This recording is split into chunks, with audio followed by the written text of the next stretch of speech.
Okay, everybody, in this case, in this presentation, I'm going to discuss how to do a single sample and double sample z-test. It is related to your assignment. So here is the requirement. Here is your database. You're going to download the database, and you're going to use this data. But I'm going to use a sample data set, okay? So there are two tests. The first test is on time in queue. And the question is asking, you're going to test whether the average time in queue is lower than the industry average of 2.5 minutes. Okay, so you're going to use this data set, but I'm going to use a sample data set to show you the steps that you are going to use. So here's my data set. So I have this data set that I'm using, but you're going to use the data set that I have shown in the assignment, okay? So the first thing you're going to test is that, excuse me, if the time in queue is lower, that is your alternate hypothesis. So in this assignment, you have to show 5 steps. That's it. Step 1, 2, 3, 4, 5. So I'm going to walk you through all of these steps. So first is null and alternate hypothesis. So in this case, your null and alternate hypothesis are this. You are testing if it is lower, less than 150 seconds. So I'm doing it in seconds. So that is your null hypothesis. That is your test 1. That is your step 1, rather. Step 1 is done. So for step 2 here, you are going to decide what type of test you are going to do. So here you're going to decide the type of test you are going to do and the critical value accordingly. In this case, data set is large. So I'm going to do a z-test, and I'm going to find out the z formula by using non-dist INV 0.05 to calculate the critical value. So here is the picture, the graph of the z distribution, and here is the critical value. Okay. Critical value, and you can get this by using NORM SINV by typing this formula. For example, equal to NORM SINV parenthesis 0.05. So negative 1.644 something. So it is negative 1.65 rather. So you may be wondering what is going on. What am I doing? Here is what you are doing. By using the data, you are going to calculate the z statistics. And if your value is less than this critical value, you are going to reject the null hypothesis. If it is greater than this, if it is on this side, you are going to fail to reject the null hypothesis, in the sense that if it is on this side, you are going to say you are going to accept the null hypothesis. You're going to say null hypothesis is the most preferable one. So, but you're going to calculate the z value by using the z formula. So here is the z formula. Here is the z formula. You're going to calculate the z value here. And z formula is here, right here, this is z. X bar minus mu S bar square root of n. Now you have to calculate these numbers from the data set. Now look at this. And you're doing it for PT. Look at this, PT.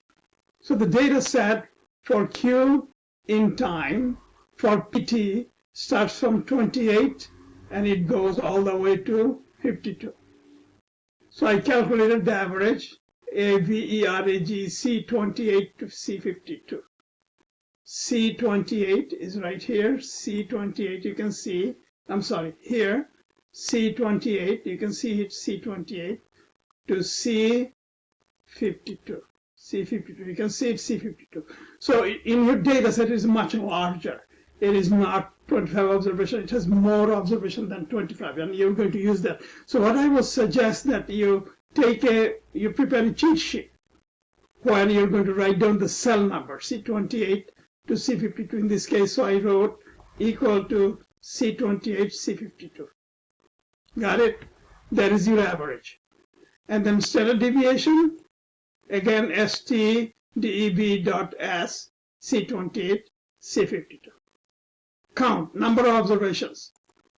C28, C52, how many? You have 25 observations. In this case, in my example, there are 25 observations, but in your case, it's going to be much higher. So use your data set by downloading it from here, call center waiting time, okay? So don't use the sample data set that I'm using here, okay? So now you're going to do the calculations. You're going to do the numerator and the denominator. So let me walk you through how you're going to do it. First, let's do the top part, numerator, 142.92 minus 150. So I'm going to say equal to this number, 142.92 minus 150. That gives me the top part. You can see negative 7.08. Now you're going to do the bottom part. This square root of this square over this. There are several ways of doing it. But so equal to SQRT square root of this square divided by 25. Enter. You can see I got the denominator, right? You saw how I got it. So now I divide this by this. So I'm going to say equal to this divided by that. I got it, negative 0.21. Now this value I'm going to compare with this. If this negative 211 on this side or on that side. Okay. Now remember, this value is on this side. And here is a point that where a student makes mistake. Okay, because it's a negative number. So negative 0.21 is on the right side. So in this particular case, I say that my calculated value is greater than negative 1.65. Now your value could be different. You have to make your decision based on the value that you got. Okay, so in this case, my conclusion is test fail to reject the null hypothesis. So if you fail to reject the null hypothesis, that means what? Mu is greater than 150, right? For PT, time in Q is larger than 150. So that is the decision that you're going to make here. Your conclusion of the test is fail to reject the null hypothesis in this case. Now you have to make your decision based on your data. Okay, so now you're going to summarize the result here and evaluate what the company should do on the basis. If this is the case, then what the company should do. You should be absolutely clear about that. This is a very crucial part. So you have to show all of these 5 steps. 1, 2, 3, 4, 5. I walk you through for the single sample test. Now, for the double sample test, you have to, okay, now you have to do the perform a test of hypothesis to determine whether the average service time in the protocol PE is lower than PT. Average service time is for PT is lower than PE. So I go to part 2, I made a duplicate of the data set. So now I'm working with column D, service time. Okay, so I'm going to say if let me look at the assignment again. As I would say, PE is lower than PT. Okay, PE is lower than PT.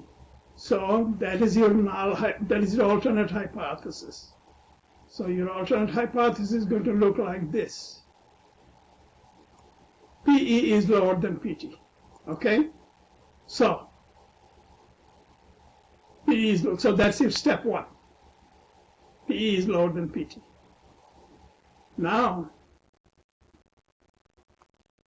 your step two, you're going to decide what kind of test you're going to make. Well, again, it is the Z test because the sample is large, but in this case, it's a two-sample Z test. And your critical value is also going to stay the same because it is the same test and the same level of significance. Okay? I'm making some room here so that I can fit it right there. To fit it right there. Okay. Compute the value of the t-test. Okay, now this is your decision rule. If it is less than this, you're going to reject the null hypothesis, If it is on this side, you're going to fail to reject the null hypothesis. In other words, you're going to accept the null hypothesis in a way. Okay? Now you're going to do the computation. Compute. How are you going to compute? Okay, here is the formula that you're going to use it. Let me make some room here.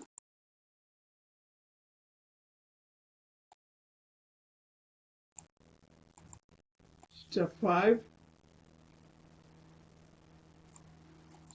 Step 5 is here. Step 4 is here. Just making some room.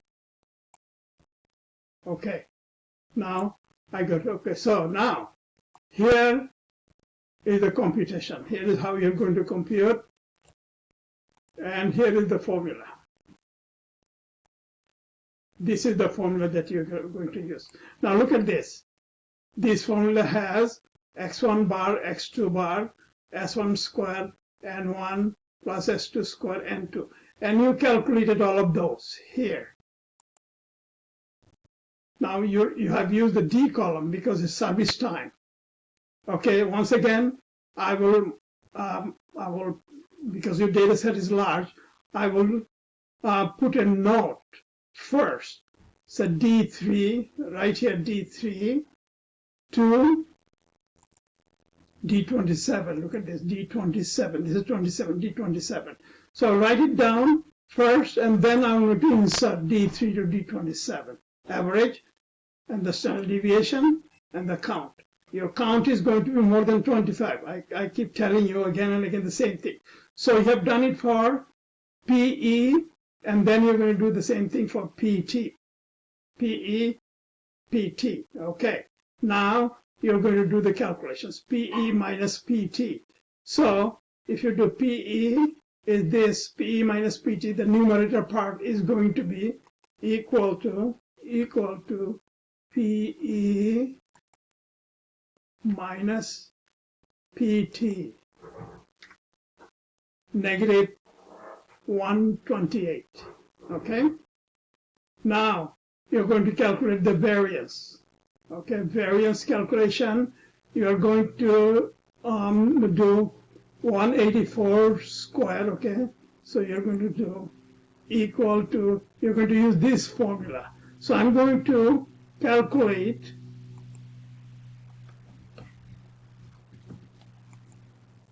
the inside number first, okay?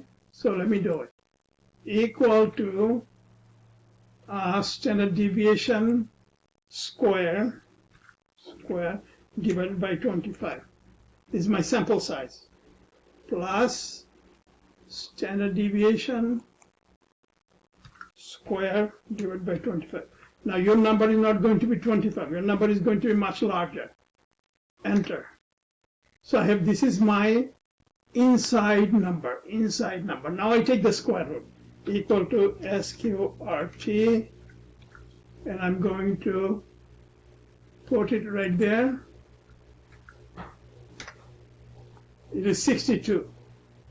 62. So now I'm going to divide this divided by that. So I'm going to say equal to this divided by that. Okay, you're going to have it all in a video. So if some of you may have issue in seeing the screen, if that is the case, I will post it and you're going to have it all right, okay? So now the value is negative 2.92. So your z value here, you got it, z equal to, you got it, z is equal to negative 2.92. Negative 2.92, okay? All right. So now you have done the calculation. Let me put it up.